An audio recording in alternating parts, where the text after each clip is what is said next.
Alright, now we are doing how to add CSS.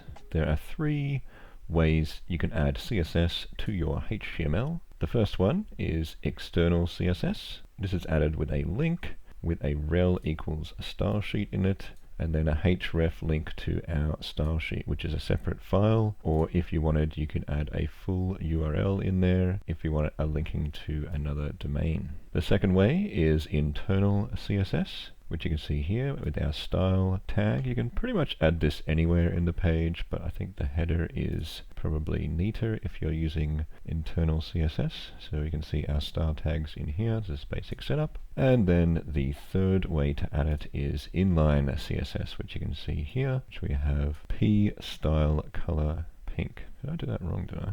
I must have. Oh yeah, because I did hash pink. And that is the inline CSS. So the three ways to add it: external with a link rel, internal with a style tag, and then put your close style tag and CSS in the middle, and then inline in each element, which is a lot hard to change later on. And they are the three ways you can add CSS.